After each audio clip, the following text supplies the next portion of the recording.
Ladies and gentlemen, good day and welcome to the Agro Foods Limited Q3 FY22 earnings conference call hosted by Anand Rathi Shares and Stock Brokers.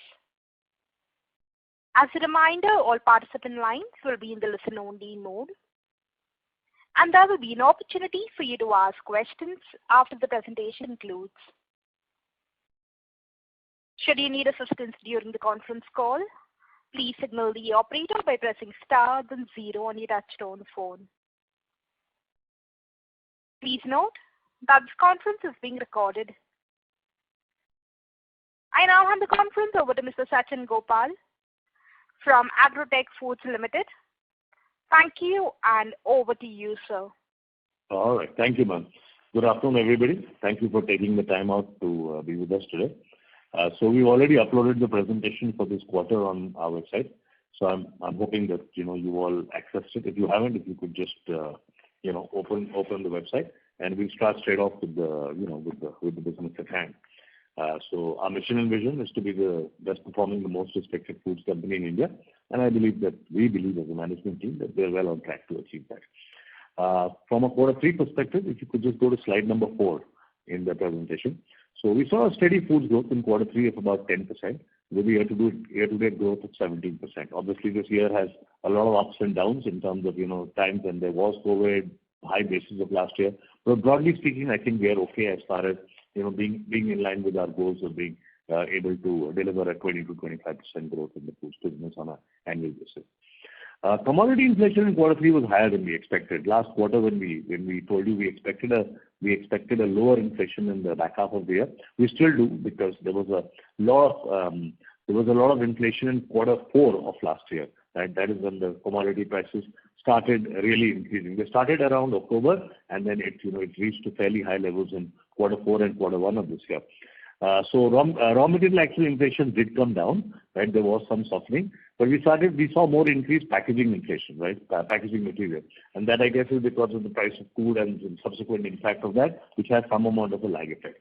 So a little higher than we expected. We still expect to be lower, right? But as of now, this is where we are. In terms of year-to-date edible oil GM, I think it's holding up well at about 55 crores. One of you had asked this question, when we had told you at the middle of the year that we're on track relative to where we were prior year, which is about 72 odd crores. And if you look at this number, we seem to be tracking well to prior year, which is great. We're actually tracking very well on premium edible oils volume index also. We're at about 100 index, a little more than flat, maybe a 1% growth.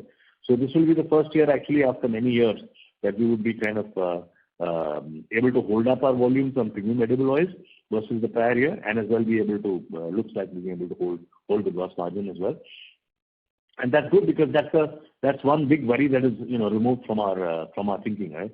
We obviously worry, we try to worry also, and as so long that this is a figure that in a sense that was a leaky bucket, but clearly the pricing actions that we took in the back half of last year have given us the results that we wanted. So overall, looking good. In terms of foods gross margin, this is lower by about 10.5 crores, and this really reflects a few things: higher commodity prices, or total input cost inflation, if you will, which is impacting us by about 24.5 crores on a year-to-date basis. We've taken price increases, which amount to about 7 crores in the first 9 months. And volume growth, which is still robust, is kind of given us another 7 odd crores. So that leaves a net deficit versus last year of about 10.5 crores. We are going to continue to manage it. We've taken pricing. We will see there's a lot more conversation about margin even in this presentation, which we'll walk you through today. So we are focused on it, but at the same time, we don't want to do anything silly in terms of pricing, which will jeopardize the core ingredient of our 20 to 25% growth that we need on the foods business and have been delivering.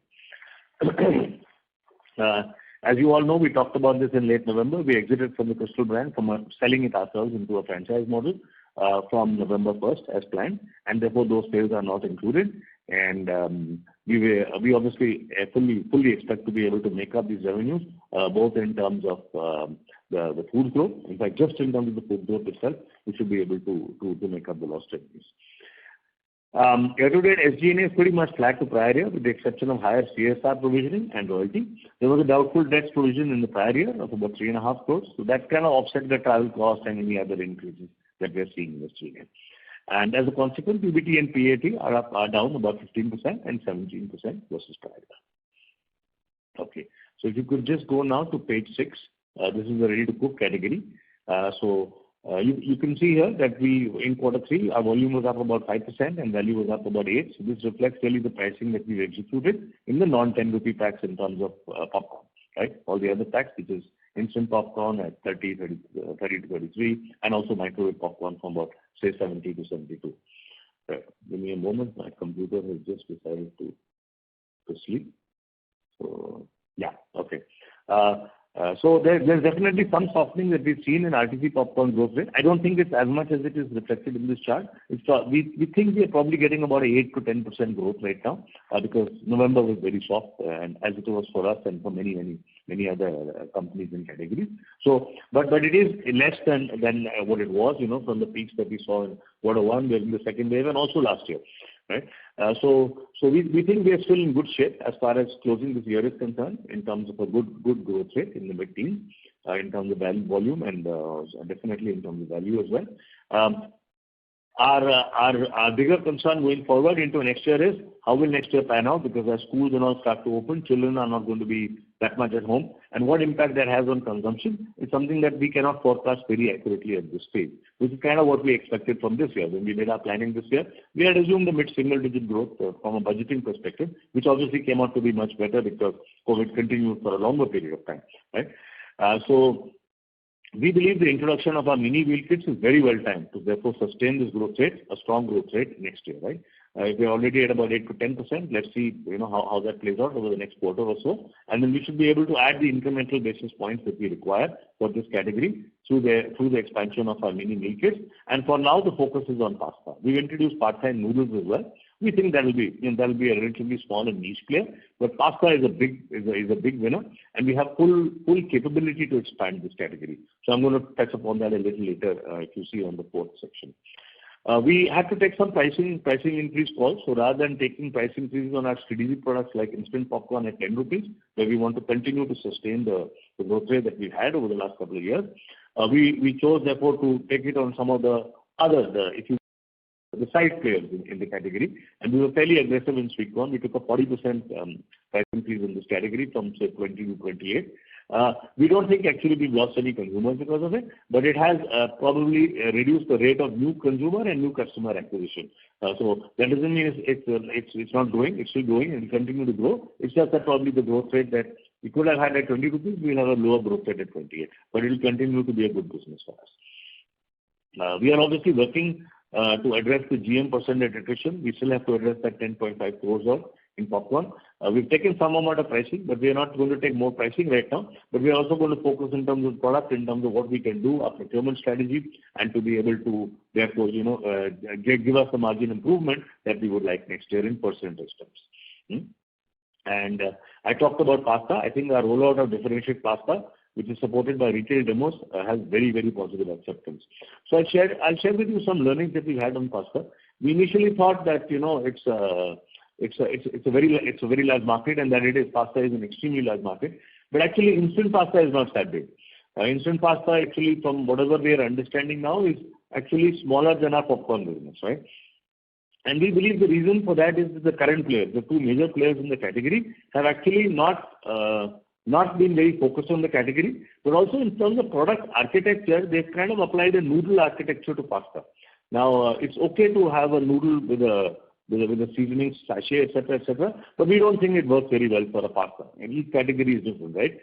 So our differentiated offering, which has a wonderful sauce along with the pasta, we think is really an absolute blockbuster. It's doing very well, and that's a very, very good consumer response. And we obviously fortunate that the two major competitors in this category are not focused behind the category. They are more focused on the noodle board, and that works very well for us. So, for example, I was in Guwahati last month, and we were doing some demos in Guwahati near a very large bakery. I forget which one, Suchita Bakery or something. Anyway, and we were there till about 8:30 at night, all of us, 7, 8 of us, and there happened to be one of our competitors, salesman, who happened to be there. And the retailer was pulling his leg and saying, you know what, you don't do this activity on pasta. he's apna pasta focus na hobe, because we are not focused on pasta. So, which I think sums up in a very simplistic manner what is the opportunity. We believe we have great retail demonstration capability. We built the popcorn business on the back of that. So we think we can actually grow the instant pasta business, not through a lot of money, not by spending a lot of money, but simply the way that we built our RTC popcorn business and our peanut butter business, and it will certainly be a very, very good contributor to growth. So from an FY23 planning perspective, I think we are in good shape. We expect to be able to sustain the kind of growth rates that we have right now on a year-to-date basis. We will be prepared for some possible softening in the growth rate of popcorn as children return to school, and we'll see how that goes. But meanwhile, we'll take all the actions on the other fronts, which includes sweet corn, which includes pasta, which includes pad thai noodles, and very soon we'll also be launching a chow mein hakka noodle offering, right? So all of these differentiated offerings in good shape, and therefore should be able to give us the desired growth rate that we want in next year. And that's the key really. There has been obviously gross margin attrition this year, and most food companies have seen that. But I think next year, a lot of gross margin expansion driven by volume as all of us come out of this COVID wave, right, and are able, or the 2-year pandemic, and are able to drive volume, take some actions on further margin improvement, and that will give us a significant expansion of gross margin. So overall, therefore, looking good. All right. Ready-to-eat snacks, so you can clearly see the impact. Actually, this the numbers here are almost a mirror image of the RTC business as economies open up. So we've seen a huge acceleration in the growth rate. You can see it's up about 32% on a Q3 basis and 20% on a year-to-date basis, and mostly driven by RT popcorn. So of the 3 categories that we compete in, RT category now, RT popcorn accounts for the dominant share of the revenues from the RT snacks category, and that makes sense because we have competitive advantage. We source a lot of popcorn, and we have a national presence. And we are clearly the leader at a national level in the category.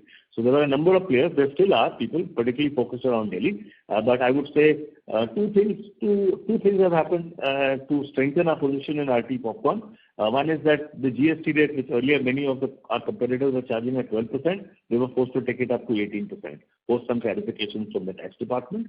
And second is that obviously COVID had an impact on all the people who were trying to play from out of home to make some money there to invest in the business. So the combination of these two, I think, has put us in a very solid position, and it's great. I mean, the number of trucks that we are shipping out is great today, and all direct from the chef from the factory. The GM attrition in this category has largely been addressed. We had a lot of gross margin attrition because there is cost of product, there's cost of palm oil, packaging, etc. But more or less, we were able to take some bold decisions. We took some pricing, we took some grammage reduction, and also took some packaging footprint changes. So mostly that part is done. Now, further margin improvement we are going to do through value-added offerings. So as we told earlier, we'll be working on an extruded pan proposition and also protein chips, which are planned for the first half of FY23. All right. And on potato chips, our learning continues. As we told you earlier, potato is a tough commodity, and people have lost a lot of money in the past. There are listed companies you can get. And so we are developing our business model, and we will work is underway to leverage our low-fat proposition. Flat cut chips category seems to be growing faster than rich, as reflected in the recent Lay's launch, and this is a statement that they have made in the press. So overall, I think ready-to-eat snacks doing very well. As the economy opens up, we expect to have continued strong momentum into the new year as well. We have all our plants in place. Everything is looking perfect. And in the core and strategic popcorn business, we are obviously in very good shape. We are now working on the tortilla chips to be able to strengthen our position. There are some actions that we've taken already now, and I think look forward to some very good and heavy growth next year. All right. Then if you can just go to page 8, this will need some time, so I'm going to spend a few minutes on this. If you recall, at the end of Q1, when we had a volume growth of 12% and a value growth of 15%, we had called out, and growth rates were looking good. But we said, looking at the June numbers, when we looked at them and talked in July, we said we think we lost share. And we certainly think we have lost some share, but probably it is not as much as we thought, because it looked like the category actually also didn't grow as we would have liked it to grow in the year. So Q3, you can see is our volumes are actually on spreads lower than last year, -3 and right? And there's some amount of spread growth built into that. So you can say, let's say, the peanut butter is probably -4 or -4.5 or something like that, right? But we've taken the necessary pricing action. It takes some time because it's a single plant. We keep stock in the factory. But we keep stock at the national level because it's a single plant, so it does take some time and a lot of SKUs. But wherever we've executed our pricing, the results are excellent, right? So, for example, if I in modern trade, and generally pricing tends to flow through modern trade much faster because there's much less inventory, right? Stock is going directly from your warehouse to the customer's warehouse, and it's on the shelf in a couple of days, right? So since once by July or August, when we had taken our calls on what we want to do, and by the time we would have executed it in the plant, by November, December, the new price has started flowing through in the modern trade. And in the modern trade customers, and this includes, I won't give the customer's name, but it includes a mix of probably our largest brick and mortar customer, our largest cash and carry customer, and our largest e-commerce customer. We have an increase in when we first corrected our 508 gram bottle, we reduced to 462, also reduced the price to 175. We've got our November, December averages are almost between 21 and 33% over the Jan-October averages, right? Now that doesn't mean suddenly the business is going to start growing at 25-30%, but it means that the strategy is working, right? What will be the final number? We'll see how it pans out. But quarter 4 should look better than quarter 3, and after that, I think these immediate actions will enable us to get to like a good double-digit get us to a good double-digit growth next year. So that sluggish volume performance, we believe we've taken an immediate short-term action on that, but there's more work to be done, and I'll explain why. The industry data that we got for 2021, and that's for the calendar year 2021, Jan to December, right, indicates that the category grew by about 10% versus the prior year, i.e. versus 2020. However, this category growth is not very different from 2020 over 2019, which was also 10%, right? So that's one part. And second is, it actually showed us an increase in ATF share. It's a small increase, but it's showing that increase in calendar year. And that actually makes sense from a calendar year perspective, because our shipments while this is for the fiscal year, this data, our data for the calendar year also indicates a growth in shipments which is close to the 10% mark, right? So it's believable on a calendar year basis, right? But there are two important conclusions, therefore, if you look at our data and you look at this data. One is clearly the higher category spends have had no impact on growth rates. We spend about 6 crores a year. As you see from the comparative spends, those charts later, Hindustan Lever spent about 40 crores in the year. So the spends went up from 6 crores to 46 crores. In other words, almost 8 times, right? But no impact on the growth rate, right? So many of you ask this question, and I keep I answer it, and it's okay. It's a conversation that I enjoy having. Why don't you spend more? What happens more A&P? And I remember even at the board, when we were having these conversations, we say, okay, but if HUL comes in, they'll spend more money. Will the category grow faster? The answer is no, right? There is only one way, in our opinion, to grow category, and of course to grow them profitability, which is our way, which is like ready-to-cook popcorn. We've built the category. Peanut butter, we've built the category. So just coming in and spending a boatload of money doesn't really impact the growth rate either, right? And frankly, doesn't even impact share that much, because in our assessment, even though HUL has spent the money, by now they would have spent cumulatively about probably 55-60 crores. The return on that investment is very low, because the revenue that they are generating is going to be very low, right? We are in the market, and we have been seeing across the country, and I personally have seen in towns which range from Surat to Hyderabad to Guwahati, and it's a very limited distribution of the product. So undoubtedly it will grow, and but it is certainly not what I would have expected, and that makes sense, because I can tell you that when I was sales director of Procter & Gamble, it used to be really difficult to actually make a large organization and a large field force make successful initiatives which are very small in relative to the total size of price of all the initiatives, right? So I would say overall, therefore, two conclusions. One is, you can make the same conclusion, no impact on growth rate of the category. We still, I think, from a category growth rate, need to build distribution, get the right consumer packs in, get the consumer acquisition at the right price. Just bear with me for a minute, and Right.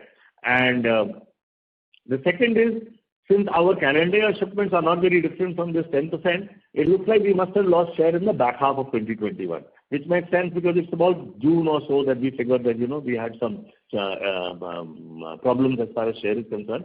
So we've already taken some pricing actions, and as we mentioned, we are now doing further things. I'm still on page 8. Through our new product price architecture, we'll be launching a high protein variant very soon to be able to handle the top end of the market, which will be differentiated product from our current product. Our SMB base we will continue to drive with mass media as we are doing right now, and we are also introduced a value offering, which is really offering pure value. So we will segment the peanut butter market into three pieces and attack all of them. And we feel therefore that more or less we're in good shape in terms of the actions that we require to take as far as FY23 is concerned to be able to get back to that 15% growth that we require, because we require to get 20 to 25% of the total business. We still require our bigger, larger businesses to keep growing, categories to keep growing at 15%. So that's true for ready to cook also, and that's true for spreads also. And we are also addressing the peanut butter margin, right? Because there is some margin impact of the pricing that we've taken. So we are making some recipe and some process modifications. We are reviewing our procurement strategy. How can we buy cheaper? And also we expect to get operating leverage gains because it's our own plant, and we have a certain fixed level of costs which are associated with it. So as we push through volume, we'll definitely get that margin enhancement. We had this challenge about 4-5 years ago on the 1 kg pack when we had introduced it. We had followed the same strategy and we had got similar gains in operating leverage. So no problem, and overall therefore we feel comfortable. Chocolate spread gaining momentum. We spend, as you know, no money really on this from an advertising perspective, and don't intend to also in the near term. But the business is gradually growing month on month, and it's coming to a reasonable size. All right. So if you could just go to page 9 of the presentation now, and we cover our next series. You can see here continued strong growth of about 45% in margin, 28% year to date. Don't read too much into the quarter-on-quarter figures in this particular case, because the business is small and it depends on what was happening last year in the same quarter. Like for example, during the first phase of COVID, we probably didn't ship too much into the market, right? We would have prioritized other products in that period. So because this was a new one, so I would say read that from this. Just read that it's a decent growth, strong growth in terms of 40-45% of volume. Value growth is lower because we also got a 5 rupee offering with a shelf product, which is a bit like the Kellogg's chocolate product. The other big thing that we are doing is we've started increasing our focus on larger packs. So initially, our play was more in cereal snacks because we are a snacks company, and that's where we had advantage. But now we've got the supply chain smooth, everything done. So we started moving into the formal breakfast cereal category. So if you go into the market today, you'll see more box packs of ours, larger packs, and we're starting to play with the categories. Here, the raw material inflation, frankly, has not been so much as it has been in the salty part because that is influenced by palm oil. But we continue to work on margin improvement. We are now producing this in 3 plants. And this will come through volume growth and operating leverage, because obviously as we push more volume through these plants, operating leverage will. We are also doing a phased introduction of oats in quarter 4, so you'll start to see that depending on where you are. The strategic intent really here is supporting our Sun Drop Heart edible oils franchise. So once you see the execution later in the April call, or maybe after first quarter, we'll be able to give you more details of this. So it's not that we are spending a lot of organization energy behind it, but the strategic intent includes supporting the Sun Drop Heart edible oils franchise, how to grow the distribution of Sun Drop Heart edible oils, right, on an ongoing basis. Now our pricing is right, everything is perfect, so we can be more comfortable with that. So you'll see that execution playing out over the next 6 months. And also improve procurement of hearts. We also use oats and granola, and one of the things is when you buy more and more oats, then our granola profitability will also increase. So these 2 are our strategic intent. Other than that, we'll have a cautious approach to it, but you can expect to start seeing it. And we are on track for a very profitable business in FY23. So that's good. But as of now, we don't intend to advertise it because we've started test advertising of chocolates this month. So because we feel more comfortable now about gross margin expansion in the coming year, and we will be advertising chocolates next year. So as of now, there is no plan to advertise this category. We'll get it to a decent size, as we already told you. We need a 20-25 crore business, at least in sight, to be able to do that. And once we get that, we'll talk more about Okay. Chocolates, you can see continued strong growth, steady growth, month on month, every month. Our whole product proposition is absolutely outstanding and definitely meeting the unmet consumer need of a center-filled coconut chocolate. We've also commenced testing of peanut duo, so this is not so available on a broad scale basis, but we've started testing it, because to feel the waters. Next 9 to 12 months we'll test it so that it can be a big driver for us in FY24. For those of you who bought our coconut duo bar, you would have seen there used to be a tray inside it. We've removed that because that costs money. It costs about 55 to 60 paisa. And so there's almost like with all the changes that they're making, there's almost 1,000 basis improvement in margin by, through these tweaks. So that's the largest selling SKU today. So that's done. And now we would expect to see further margin improvement as we scale up, right? We currently have one line. With the use of the cold seal that we're doing now, the amount of labor that we're going to use in the plant is going to be reduced. After that, when we put the second line in the same location, the HVAC expenses will come down. Overall, also there will be less supervisory labor. So we are working on all of that to be able to make chocolate a profitable business, right? So there will be further improvement in the coming year. We expect to double the capacity from the current capacity in Feb 1 in the first half of next year, and then again double it in the second half of next year. So that's why we mentioned last quarter we said, we'll be doing almost quarterly. We started TV advertising in January on a test basis, South Indian states and Marathi channels, and we are going to just start refining our plan, how is it working, so that we can rapidly scale this business up to about 100 crore business in a couple of years, right? Maybe in 2 years, something like that. So this can be a big growth driver. What is the exact revenue? How that plays out is obviously going to be dependent on the execution and how teaching things time. But you can expect, therefore, from our planning perspective, that in FY23 we will be seeking to get a significant part of our growth from chocolates, right? And we will also be investing behind the chocolates category. Okay. All right. Then if you can just go to page 11, edible oils. You can see premium edible oils up about 11% in the quarter in volume, and we're concentrating on volume because value is only a function of the pricing. So actually, in commodity businesses, the value is not so relevant. Meaning any type of our type of commodity which goes up and down in terms of market pricing, but it's about 11%.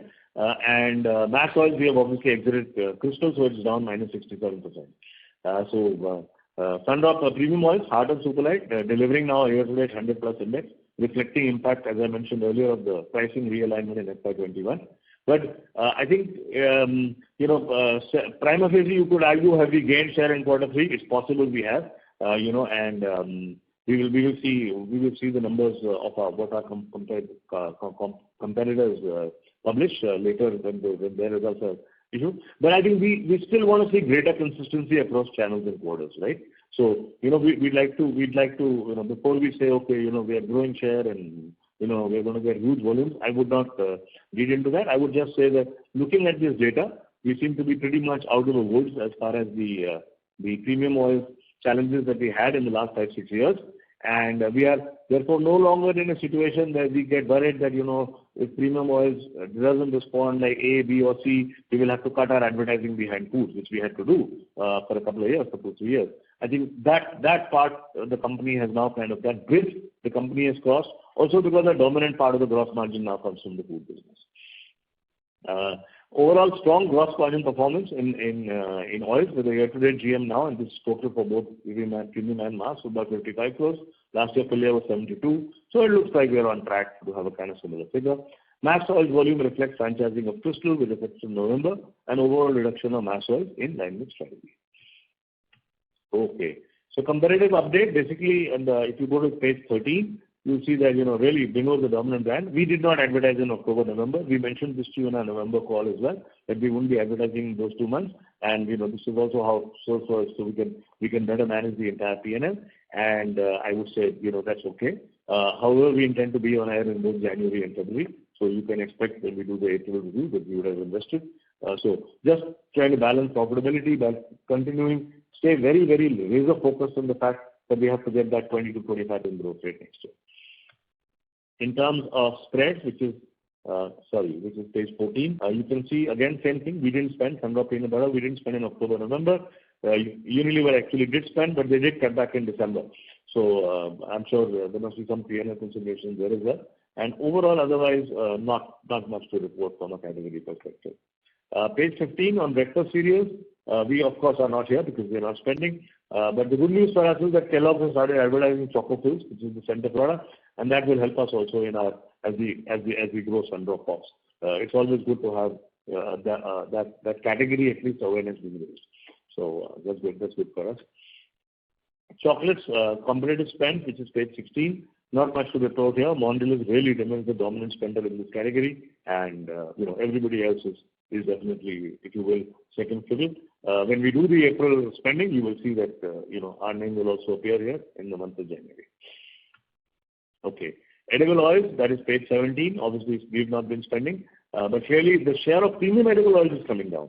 As you can see that, and our competitor in premium edible oils also seems to be spending at a somewhat lower rate in the quarter, and overall mass oils continue to be the dominant spender. And this if you see, we pointed this out to you over a 5-7 year period, or if you take it from FY12, it's almost now 10-year period. The share of mass oils has grown, and it will only continue to grow further. And that consistent with our view that edible oils is a category with inherently low moats and low pricing power as compared to processed foods, particularly processed foods, not the commodity side of it, and therefore you can expect this to happen. Okay, on noodles, a reasonable amount of action. Both Nestle and ITC maintained their, this is page 18. I would say both Nestle and ITC have maintained their spending momentum. We see Marico actually lowering their spend, so let's see how that plans out. Okay. Pasta, it's basically Kia, which is invested some amount behind the print medium. That's page 19. And page 20 on soups, really Knorr remains the dominant spender. They have a strong share of category, and we'll update you in due course on our plans as far as this category is concerned. Summary and way forward, therefore, premium edible oil spending well to prior year, confirming the impact of price reductions of FY21. Business now at about 100 on index points and volume, so seems to be in decent shape. We need to ensure that we make the right choices over the next couple of months in balancing growth with short-term profitability. We've done some A&P cuts in Q3, but growth will really be the priority. Continue to focus on addressing the inflationary challenge in RTC popcorn, right? So we have to keep working on that, and that's good. Sometimes when there's such high inflation, it forces you to look at things which otherwise you may not have looked at in that much detail, with the best of intentions. And peanut butter. We will address the category growth for shared challenges in peanut butter through the actions that I talked about in terms of the bifurcation of the peanut butter market and addressing each of those segments individually. But also, if the category growth is 10%, that is of concern to us because we would like this category to be growing at 15-20% for us to grow the business at 15-20%. So we are working on that, and I think by about middle of next year, you'll see some actions from our side where we would have actually been able to take actions to drive this category. The key really is in India we have seen continuous growth comes if you offer the right packs to consumers at the right price and at affordable rates. Right?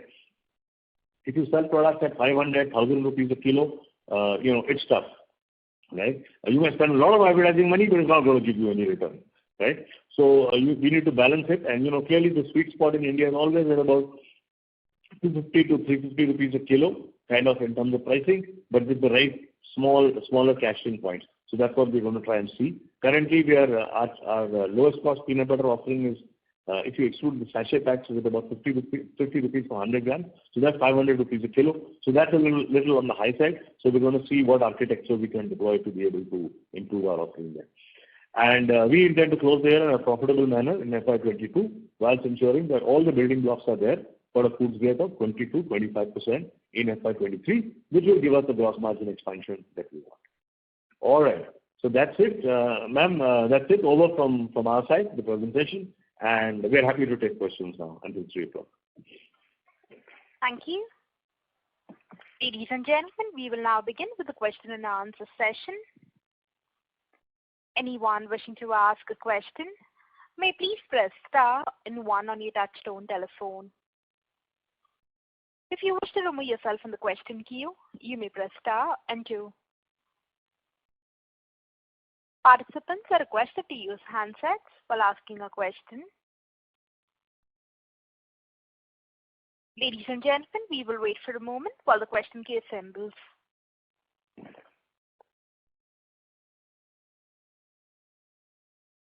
The first question is from the line of Shirish Pardesi from Centrum Capital. Please go ahead.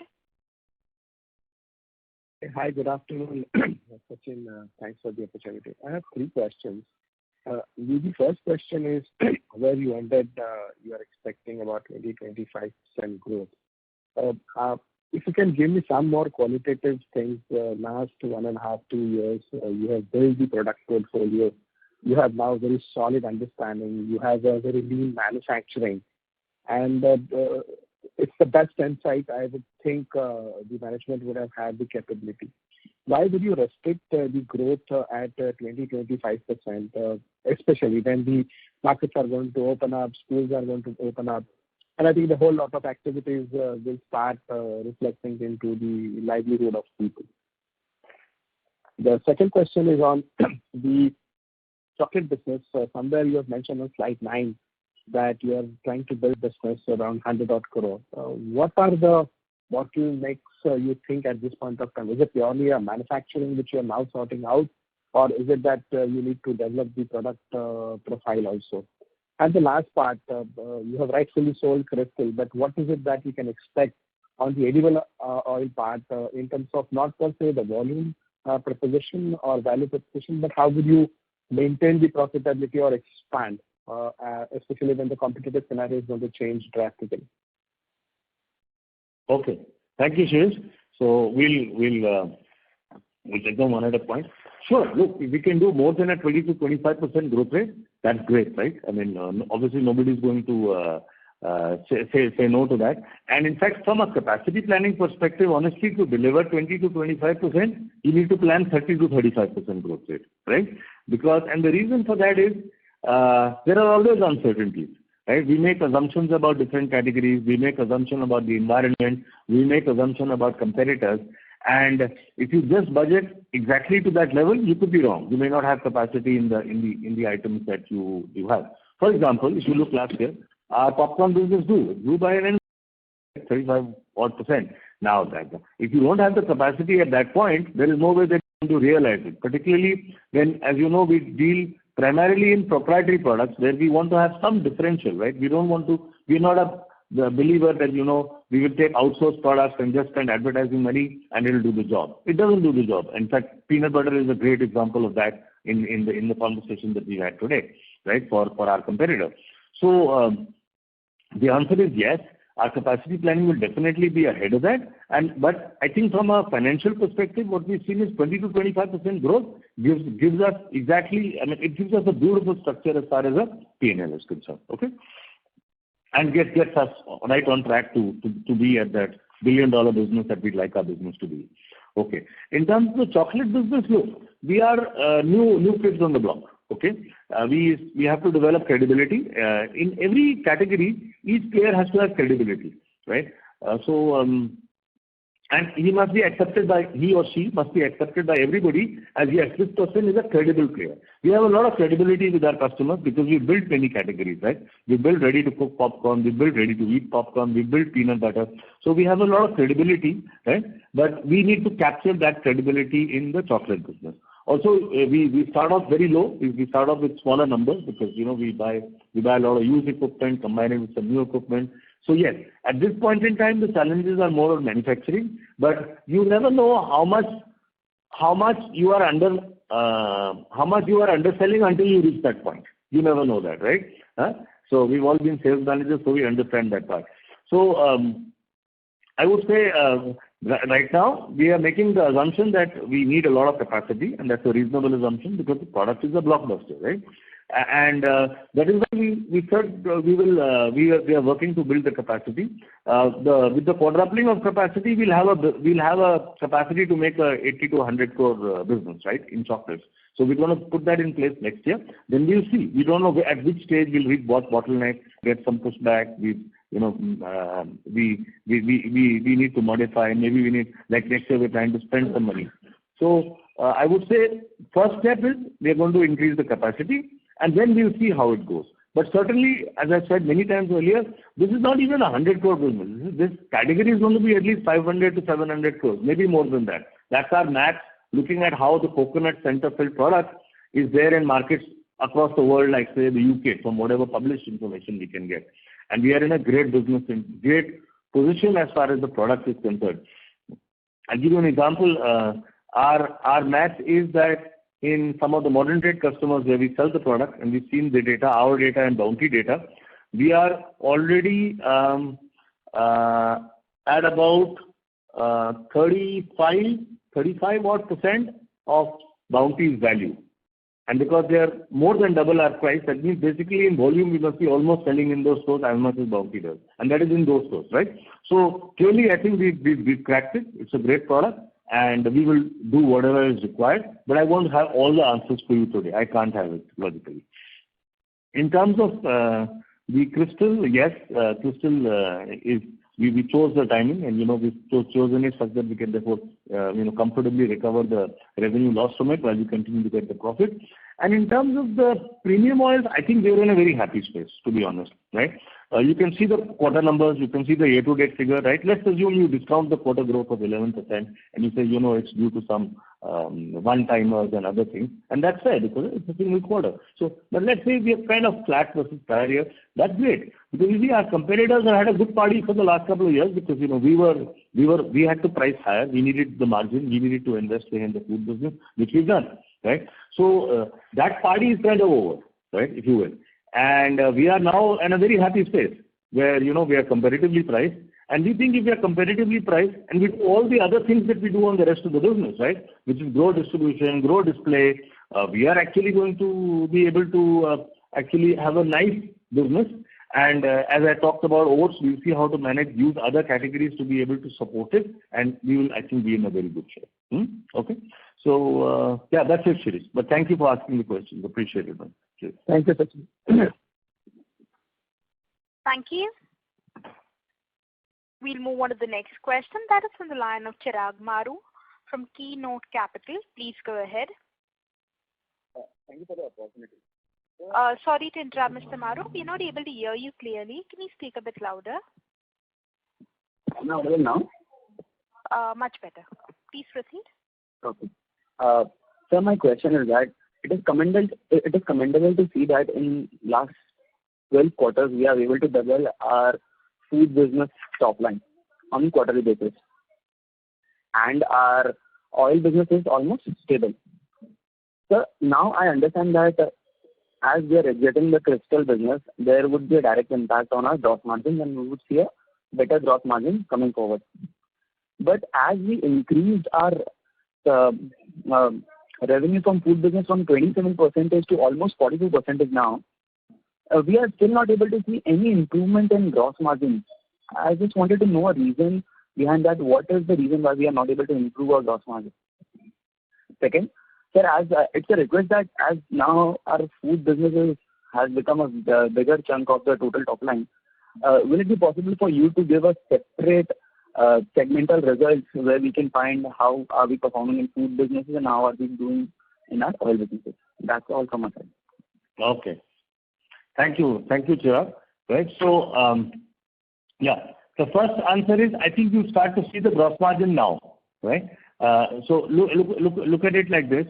In FY21, when we had a very, very, very good growth as far as the food business is concerned, we chose that timing also to take a price reduction on oils, right? So we got this huge margin expansion on the food business, which I think went up from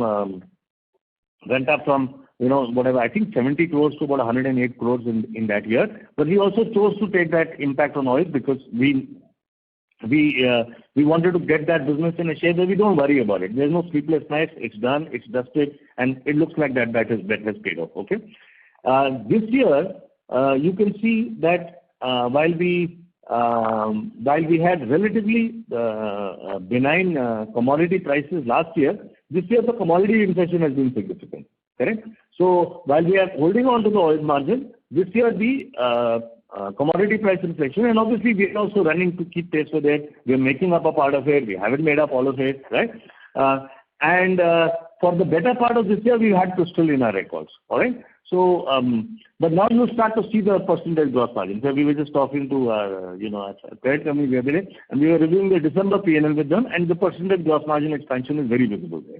All right. So you will see the gross margin expansion as we in aggregate for the total company, because I would say, I think for the and that's not to be taken as a number for the month, but for the month of December or in total. But I think for the month of December it was almost like 300 basis points, right? Because you have all the revenues from Crystal which are not there. You have the margin which is there by way of the franchising fee, and you have the other pieces of the business also working okay.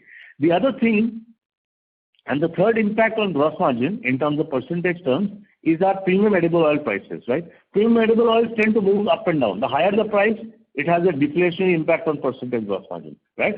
As prices come down, the gross margin percentage increases, right? And we would expect that next year will be softer. Already it has become softer than what it was.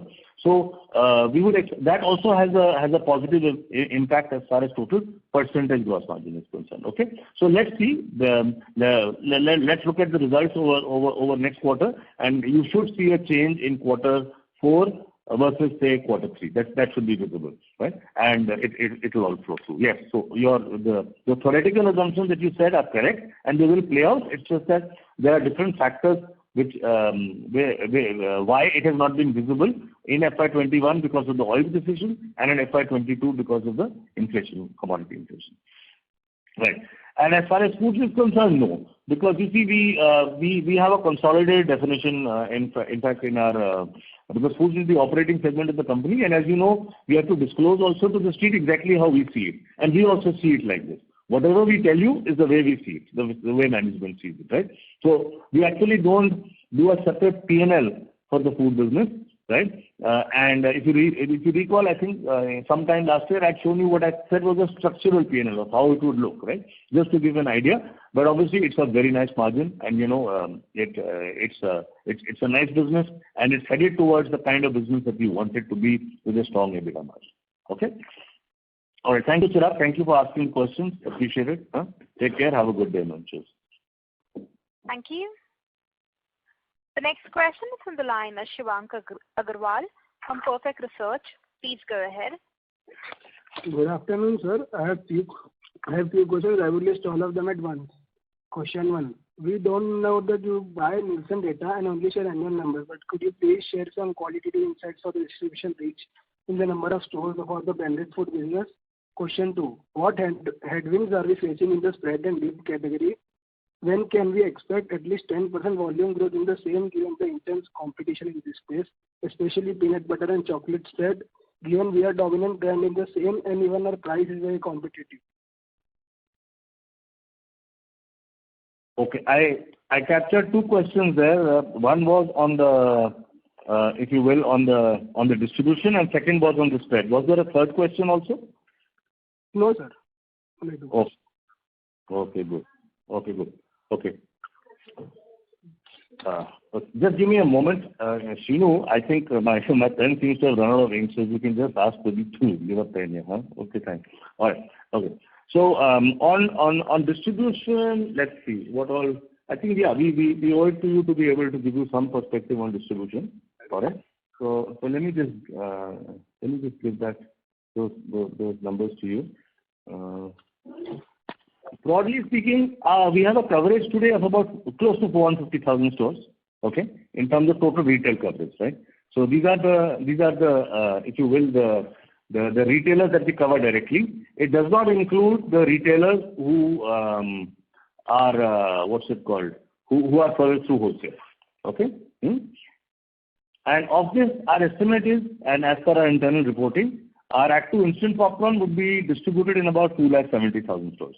Right? This figure used to be in the low 240 till 2 years ago, and now we think it's about close to 270,000 stores.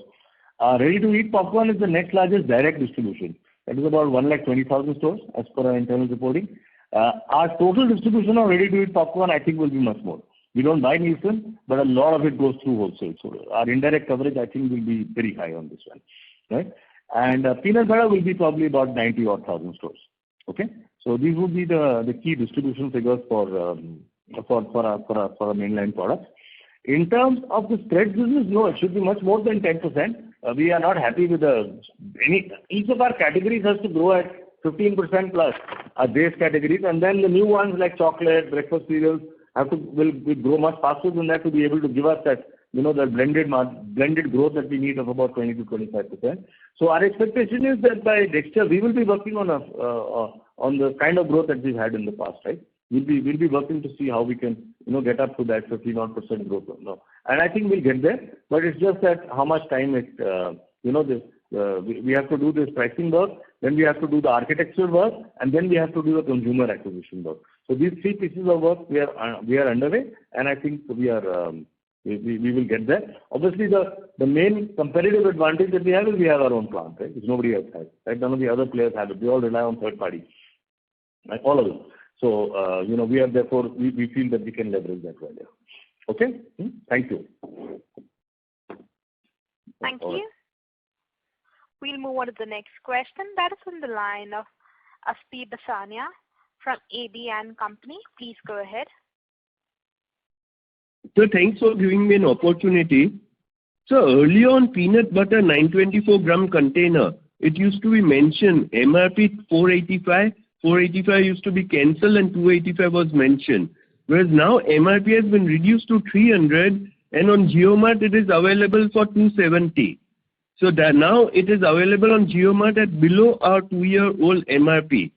Have you not taken any price hikes in last 2 years in spite of such high inflation? So only one question. Only one question? Okay. Yes, so the answer to this, thank you. So the answer is no actually. I think you will find websites where if you go to Big Basket, you'll find our 924 gram pack is 240 crossed out 228. Okay? At least that's what I said when I checked yesterday. So our current MRP on the 924 gram is about 240 rupees, right? So what we've done, and this the pricing in the if you will in the peanut butter market, yes, is a function of commodity input prices, right? And those have also softened a little bit. But it's equally our strategy in pricing is how do we ensure that we maintain like a dominant share, a very strong share of the total market, okay? Right? Because the margin improvement we get because it's our own plant. Remember what I mentioned earlier, okay? So as I mentioned to you earlier, we've taken the kind of call that we've taken right now, we've taken it 5 years ago also, right? Similar. It would have gone up and down, and you'll find multiple prices in the market, not only for us, for other people also, as everybody manages different commodity prices. The key for us is to be able to deliver the right value to the consumer. If we deliver the right value to the consumer and we continue to invest behind media, this is what we are doing, we will get the growth that we require, right? And that growth will be, because we run it through our own plant, the operating leverage that we get from that gives us the margin improvement that we want, okay? So we don't want to make the mistake of looking for gross margin percentage improvement simply through pricing, okay? Because in a market like India, you want that gross margin pool to grow because you get more and more consumers in your business. You continue to grow the category, and as you get more volume, your cost of production comes down, and as your cost of production comes down, your margin goes up. Okay? So that's kind of the strategic intent with which we play the category, and we are going to continue playing it like that. Because we are not going to be happy with selling a 80 crore business. That's not what we are about, right? We need to take this business to 100, 200 crores. And that we'll do only if we are able to appeal to a very large segment of consumers. Okay? Thank you very much. This is true in a somewhat reverse manner, where if you see Hindustan Lever has spent 40 crores last year in the calendar year. They are selling at 500 rupees a kilo, right? 350 grams for 175 rupees. But the revenue is not coming, right? The revenue is not coming. So the idea that price very high, spend lots of money, and nirvana is there, is flawed. It doesn't work like that. Okay? And if you go back to a chart that I had shared probably in the July board meeting, I had shown how this plays out. That if you continue to target very high prices and say I'm going to spend lots of money, you're actually going to build an EBITDA negative business. It could, at best, it could be a EBITDA 5-6% business. Okay?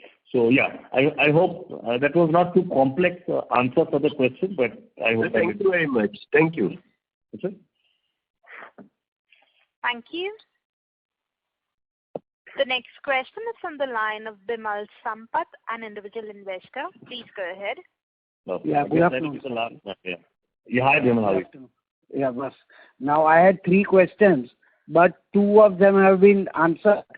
One remains. At the last investor meet, you had said that you will finalize the capex plans for FY23 in this board meeting. So, and second thing is, when do you plan to start building the West Bengal plant? Okay, thank you. Yes, Mr. Manoj, you're absolutely right. And you had sent those questions to Jyoti, and yes, 2 of those got answered. You're right. So, our capex plan, we've initiated discussions with the board, right? In terms of FY23, right? We tend to have the first conversation normally in the board in January, and then the final conversation and nailing down of the numbers is done in the April board meeting. So this, for next year, we are looking at an increased capex versus this year. This year we put it at about 30 crores. Next year we're going to be looking probably, our initial conversations are in the region of about 45, with the bulk of the money being spent on chocolate plant and lines, because we'll be quadrupling the capacity as we mentioned, and also on infrastructure. And in addition, we will also start working on our larger plant meat line. Our first pilot scale plant meat line is, I think, reached the ports or something already, right? So I think in some months we should be finished with testing of that, and hopefully that should go well, and then we'll be making some investments there. But it's not at this stage final. As I said, it's our first round of conversation, and we'll see how it goes. Okay. So in April, I'll be able to tell you what the final figure is. It's certainly going to be more than this year. This year we had mentioned to you about a figure of 30 crores. How much more it is, I'm not quite sure till we finally get a consensus on that. All right. And as far as on the Calcutta plant, that is not part of our capex planning for FY23 because that will require an additional investment. It could be anywhere in the region of 8 to 10 crores. And that money we feel right now is better spent on plant and machinery and also building at Jagadia. Right? So we have 5 phases of Jagadia. We would rather build out one more phase of Jagadia because that will be required as we are scaling up the chocolate business. Right? So we'll be going from 1 to 4 lines. Our peanut butter business will grow. A lot of our entire pasta piece is being done in Jagadia. So we are thinking right now that we'll spend that money on expansion at the Jagadia facility rather than opening one more front in Calcutta. That land is there with us. It's an adequate land to build a reasonable sized plant as far as we are concerned. But we'll keep it on hold. We can also meet some of the needs of that plant from the Mangalore plant in Guwahati. It's a reverse freight back to Calcutta, so it doesn't cost us that much money. So in terms of choices, this seems to be the most pragmatic choices for deployment of capital at this point in time. Okay. Once everything is nailed down, Mr. Sampath, in the April board meeting, we'll give you a clearer idea. Okay. Thank you. Thank you, sir. Take care. And I'm sorry, I should have answered these anyway since you sent them in advance. Okay. With that, ma'am, I think we can close. I just want to say thank you to everybody. Thanks for taking out the time to be with us on the call today. And well, thank you for being part of the team, right? Look forward to an exciting year. Cheers. All the best. Happy New Year. Thank you. Thank you. Thanks. Thank you. Ladies and gentlemen, on behalf of Anand Rathi Shares and Stock Brokers, that concludes this conference call. We thank you for joining us, and you may now disconnect your lines. Thank you.